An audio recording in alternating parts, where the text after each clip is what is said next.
Memphis, Tennessee is a long way from Florence, and the world economy has come a long way since the Renaissance. A crucial part in that transformation has been played by the spread of modern banking from its Italian birthplace to a country where money has increasingly taken the form of easy credit. The United States has been built on borrowed money. But whereas the Medici tended to lend only to the relatively well-off, until the present credit crunch at least, American banks seemed willing to give just about anyone a loan. Memphis is famous for blue suede shoes, barbecued ribs, and bankruptcies. You can tell people here are a little, how shall I say this, a little subprime.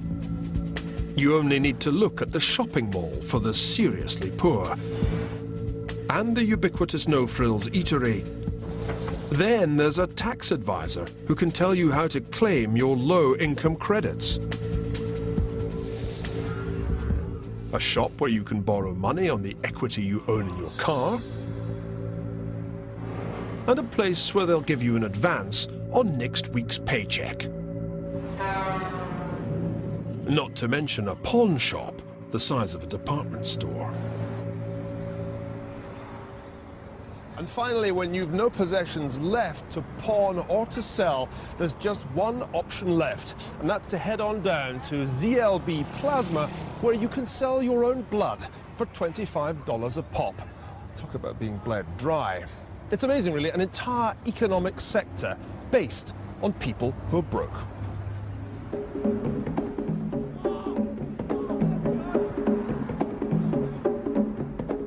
In some ways, it rather reminds me of the East End of Glasgow.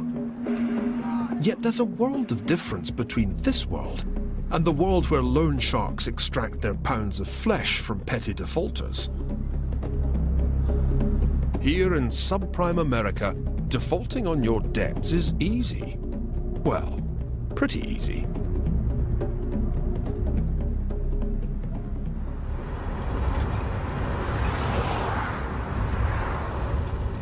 This is Richie. He's in the repo business, snatching cars from under their owners' noses when they haven't made their payments. And he grabbed that bolt action and went, and I watched the rifle shell go into the barrel. And he lunged it towards me and hit me right here and almost knocked me down. He said, either you drop the truck or I'm dropping you.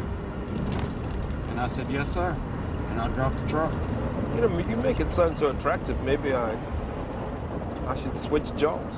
I'll tell you what, it's interesting.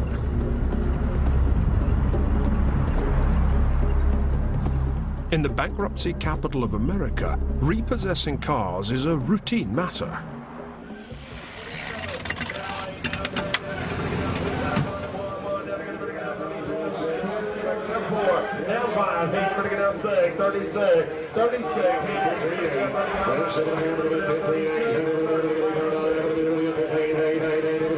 $16,000 average book, gentlemen, with the ads on it now. It's got the ads, the wheels, the leather, the top. Each week, United Auto Recoveries sells 500 repossessed cars. The cars are auctioned off to the trade, ending up in the same car lots to be sold to much the same people, and when they can't keep up with their monthly payments, repoed and recycled once again. Technically, the Memphis repo men are simply doing what debt collectors do the world over.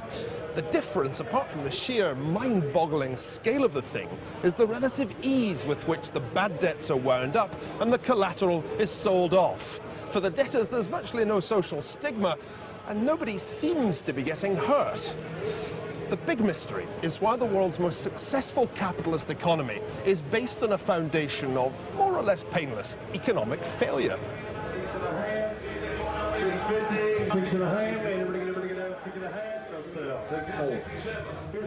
Here in Tennessee, when the house has been stripped bare and the repo man has taken your car, you end up in the hands of one of Memphis's bankruptcy lawyers, along with around 13,000 other people who filed for bankruptcy here in the past year.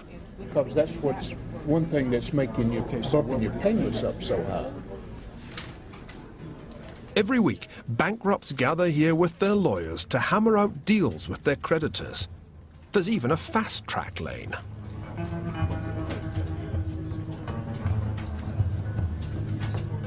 In this case, it's a mortgage, and it's a car or two cars. I can't see anything else in there that they're having to pay off.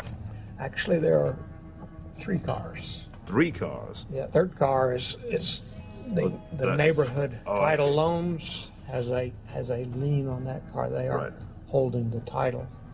So, putting this really simply, what were they supposed to be paying, and what are they now paying? Okay. So that payment was reduced from $241.11 down to $107. Okay. Quite an improvement. Cutting your monthly obligations by more than half.